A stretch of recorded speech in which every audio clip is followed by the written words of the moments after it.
Suddenly, a giant spider jumped out of the shadows. Jesus, Cal, what are you doing? 1920s Paris. We're in control of a silent, goth, mime-looking woman in an attic bedroom. Soon the bedroom's owner comes in, a little girl named Dorothy or Dee Dee, about to be tucked into bed by her mother.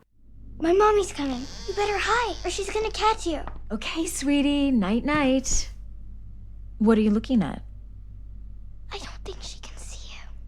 Now promise me you'll be a good girl while I'm out singing. No sneaking out this time.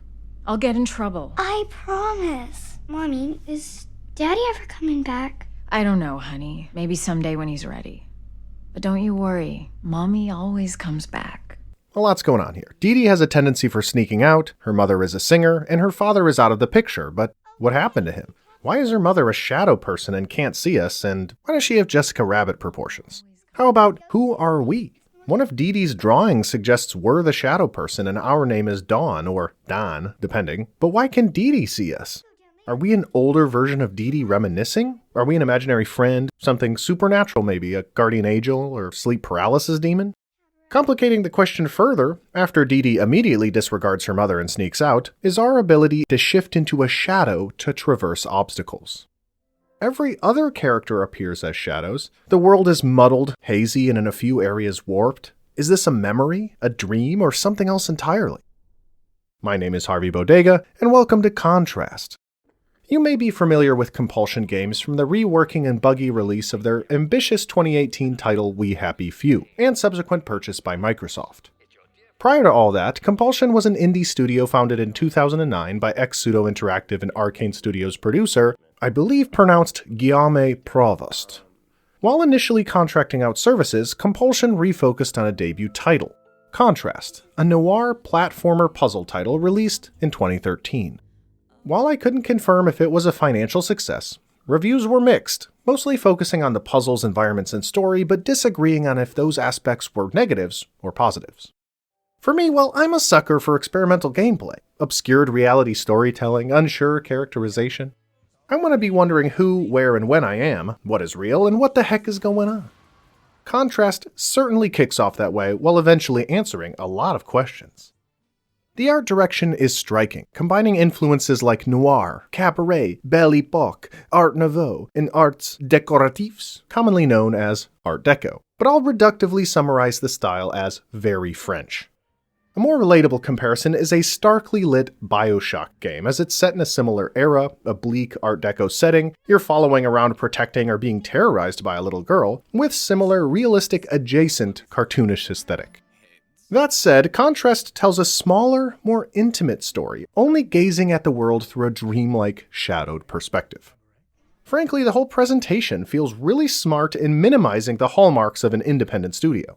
With only 2 full character models and all others appearing as shadows, a small team can make sure both are highly detailed, well-stylized, and lack janky animations. The environments are not directly inhabited, but the unreality of the world allows for artistic flexing in areas that delve into the surreal. Most areas are barren, but they invested in specific environments for a wow factor. Think about this. How many indie games have particularly poor lip syncing? Well, only one of the 2 visible characters speak, all others being shadows dodge that issue entirely. Our shadow gesture animations and cutscenes are smooth and over-demonstrative, but effectively convey emotions and character from what are basically shadow puppets.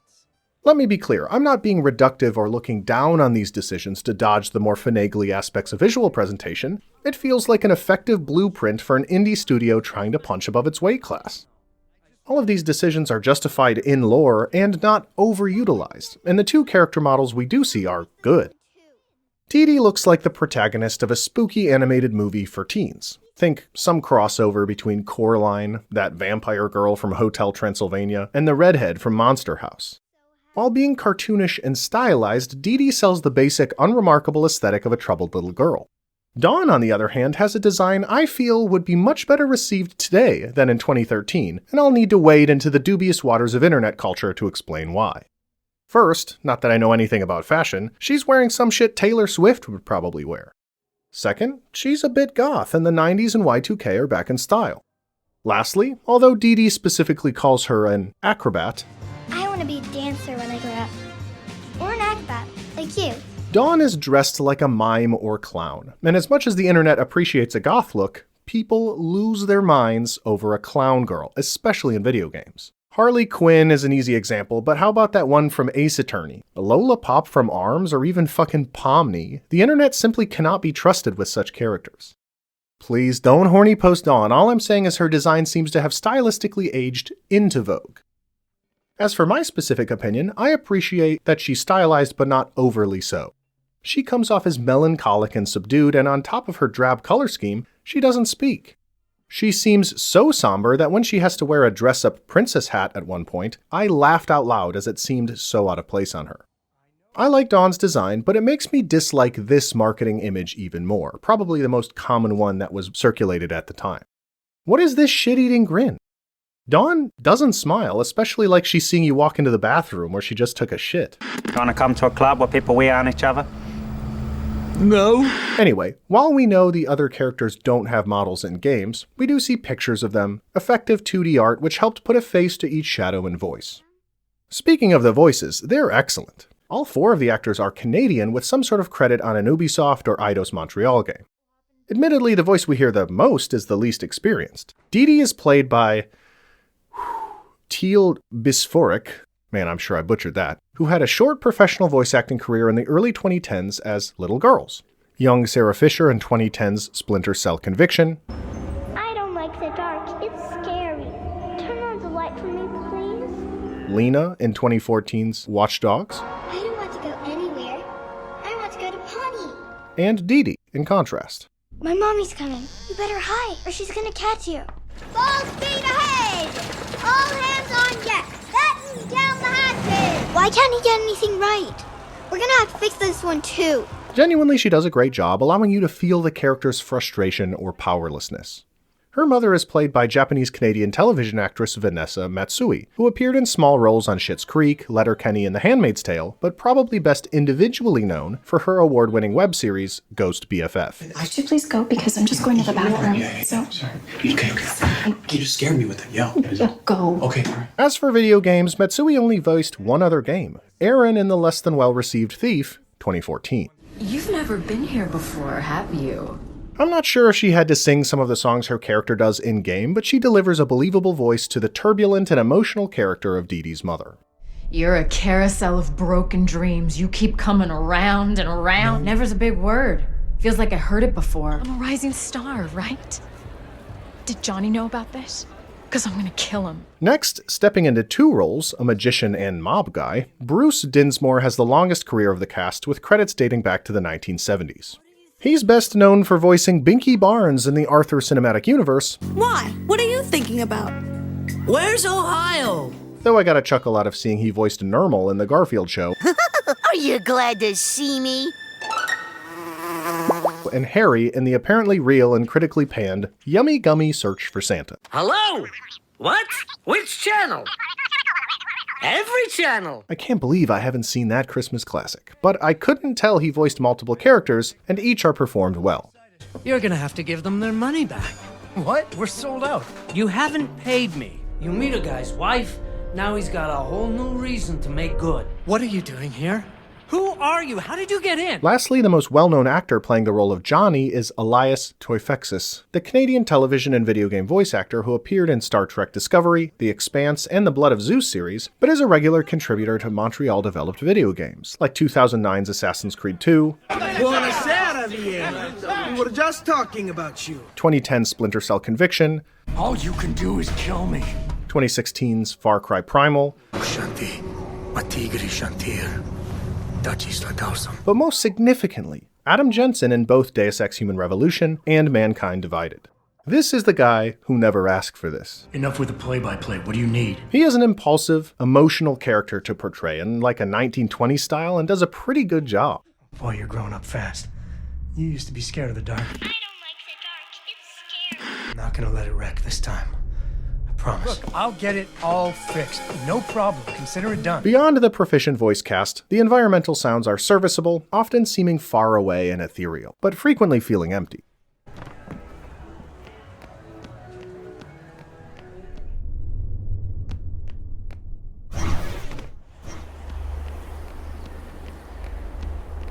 Lastly, to finish up, the music has a couple solid tracks for cutscenes, but was mostly forgettable for me.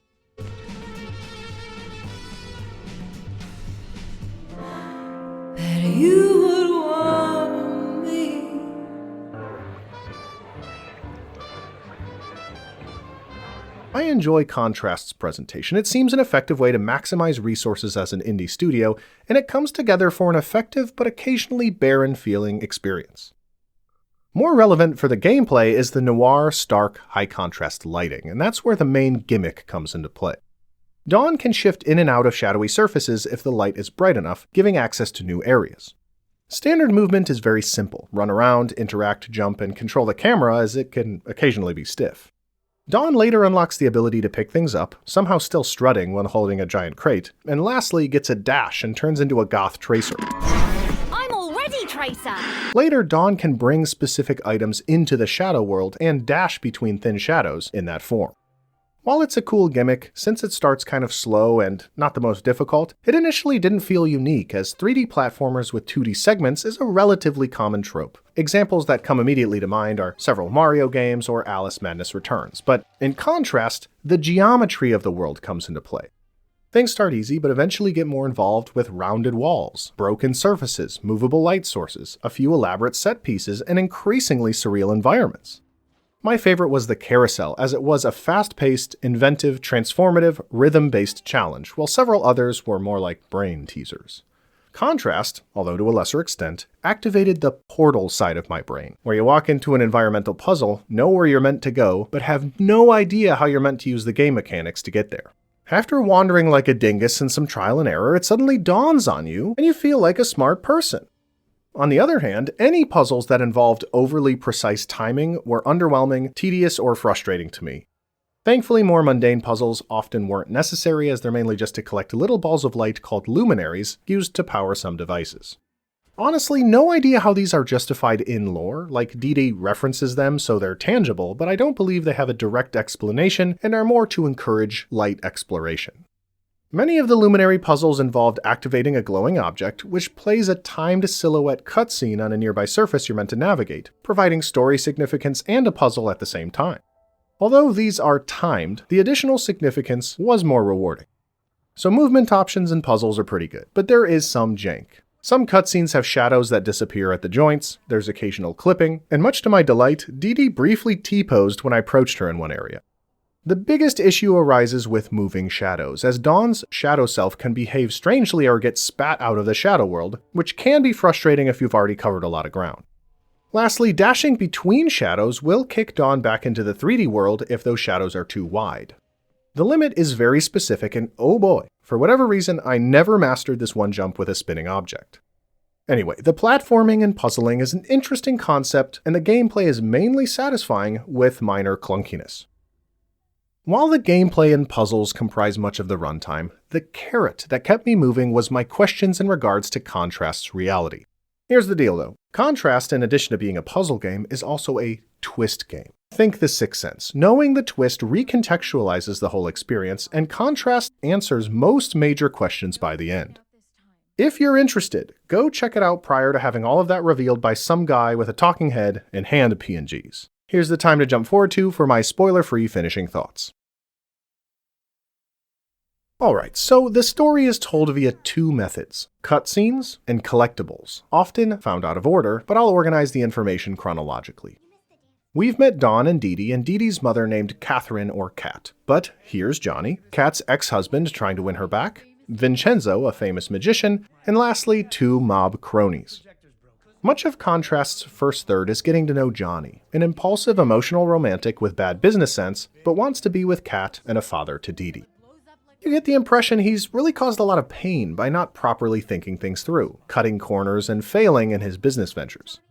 He's one of those characters I simply beg to get a normal job. Man a cash register. Be the guy who bags crickets at PetSmart. I don't know. Anything is better than throwing all of your energy and your family's finances into some pipe dream investment. He already spent some time in jail for writing bad checks, but is seen trying it again.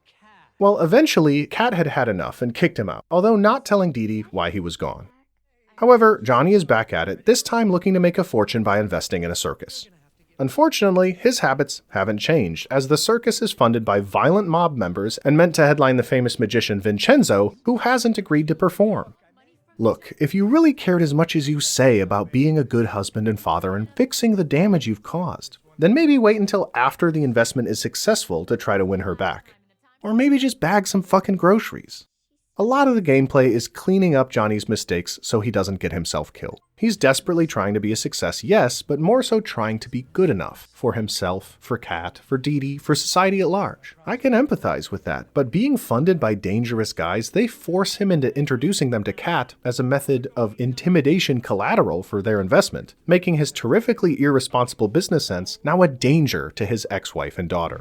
Mr. Fenris, why are you organizing this circus? I know who your investors are. I promised my wife and daughter I'd clean up my act. But if I don't pull in the crowds for you, those boys are gonna put you in the river.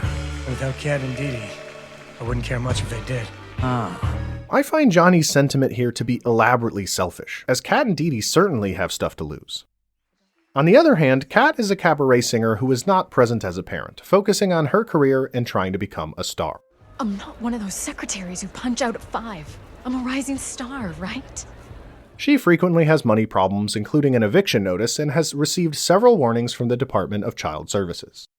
Dee Dee has been found wandering amok all the time, there are concerns of neglect, and she seems to be talking to a non-existent person who I guess is us. And they've taken steps to try to take custody from Kat for Dee Dee's own safety and developmental welfare. Circumstances are very bleak, and poor Dee Dee just wants the best for everyone. She doesn't fully understand what's going on and is trying to reunite her parents. These events culminate in an initially very Moulin Rouge-like cutscene where Johnny tries to get Kat to take him back, says he knows Vincenzo is actually Dee Dee's father, and Kat pulls a gun on him, angry he got them in danger with his investors. He doesn't want to be her father. He doesn't want to be anybody's I hate you! Jesus, Kat, what are you doing? Oh, well, that hurts. No, don't die, Johnny. Take care of Dee Dee, okay? Tell her that I love her. Please don't leave me. I never asked for this. The cutscene starts replaying as we open a door to let Dee Dee gain access to the same area, and she confronts them prior to Johnny getting shot. Mommy, stop! What are you doing? Nothing. It's not a real gun. It's just a toy. Yeah, it's just a toy, Dee Dee. Mommy, are you gonna let Dad come home? Dee Dee. Please let Dad come home. He's in pretty deep with some bad people, Dee Dee. I'm not gonna let it wreck this time. I promise. I've missed you so much. They reunite passionately and happily. Now I was thinking, are we seeing two sides of the same story in a Pan's Labyrinth-like fantasy world of Dee Dee's creation trying to cover up or fix dark traumas of her past? Several events seem to have similar parallel narratives, so not knowing how good or bad the circumstances are in reality creates a subtly tense tone. Nothing confirming who, what, and when we are either. Anyway, Act 1 comes to a close, Dee Dee and Dawn back in her bedroom. Sneaking out again, Dee Dee heads to Johnny's circus wanting to meet her biological father, overhearing Vincenzo criticizing Johnny's shoddy circus despite being sold out for the show. Johnny pays him, but he doesn't want to perform at such a rickety venue. Leaving prior to Dee Dee being able to meet him, she finds it imperative to fix the circus so Vincenzo will perform and the attractions will work. Something to notice here is Dee Dee's rant that Johnny can't seem to do anything right, and we see that confirmed. The broken attractions include a very unsafe-seeming pirate-themed roller coaster that Johnny has improperly maintained, a hot air balloon that he accidentally let go, which thankfully got tangled on something, and a shadow puppet theater that's missing the main puppet. Fixing each is its own level and puzzle, but I'll highlight the puppet show in more detail, as Dawn takes the role of the missing princess puppet, a real demonstration of creativity with contrasts concept.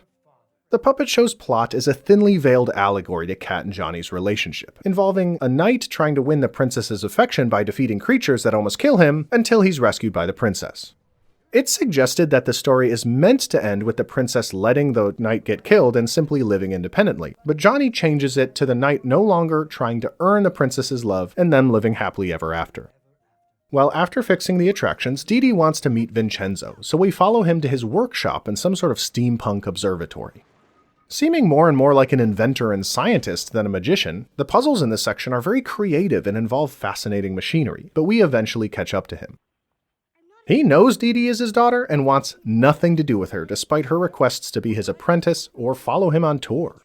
Well, following that confrontation, we skip forward to the day of the show. Right as Vincenzo's show is about to start, the electricity shorts out. The crowd is upset, and Johnny is threatened by his investors.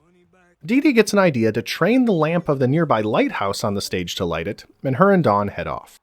However, the lighthouse doesn't seem like a real place, more like a warped dreamlike derelict, and we soon find a lot of Vincenzo's writing.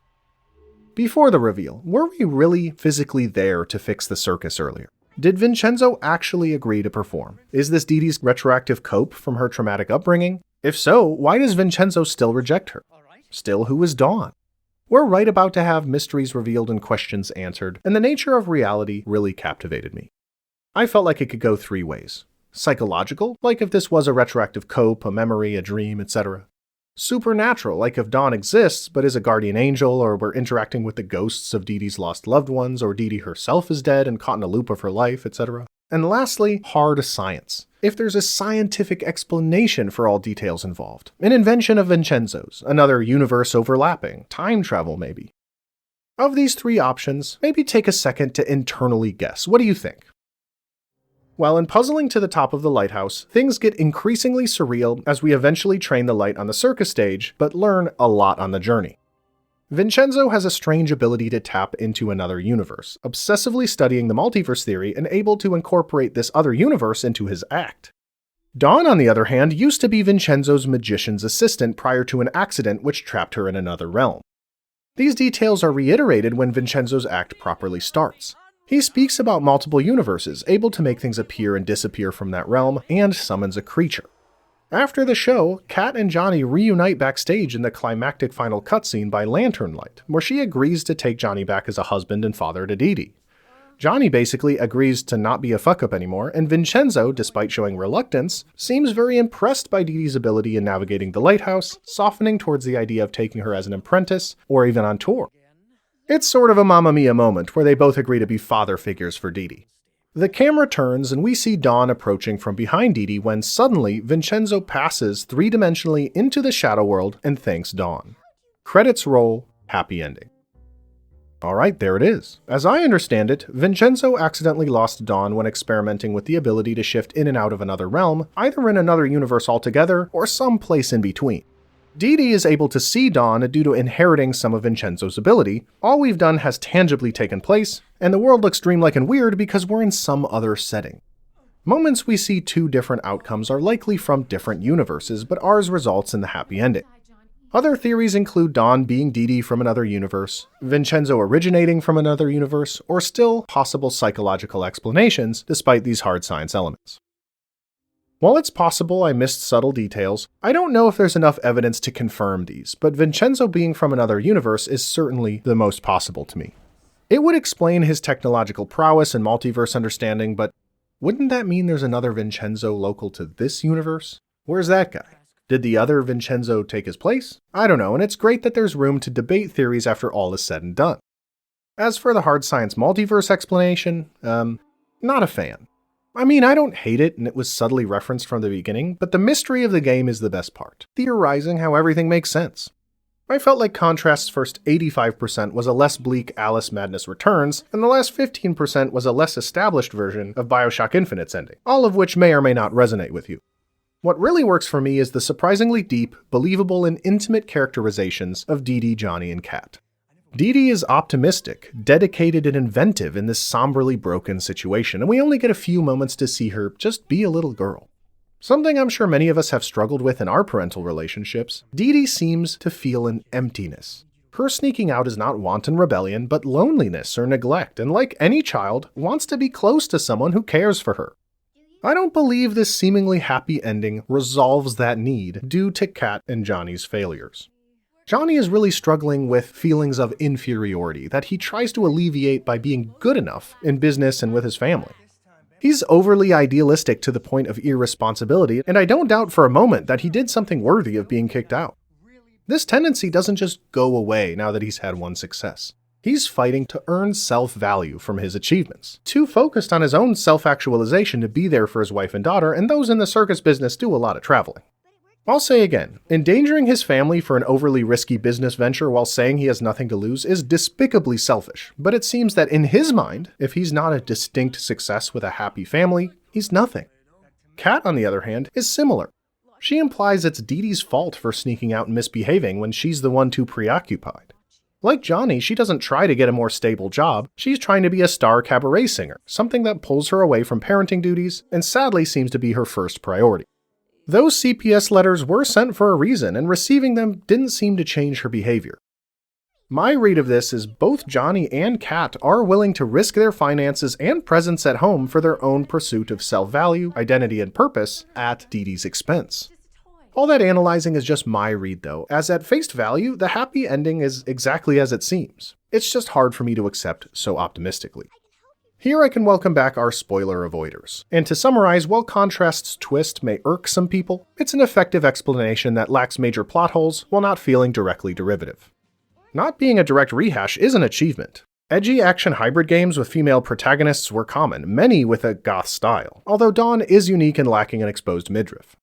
While the twist is serviceable, the characterization is well done, resulting in a fairly satisfying narrative.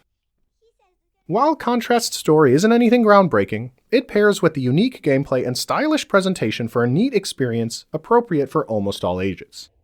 It's a fairly short 3 to 5 hours, and with the gameplay continuing to add clever additions until the end, it doesn't overstay its welcome or beat its gimmick to death. It's worth noting Contrast is slower with an introspective, almost relaxed pacing, so this type of game isn't for everyone.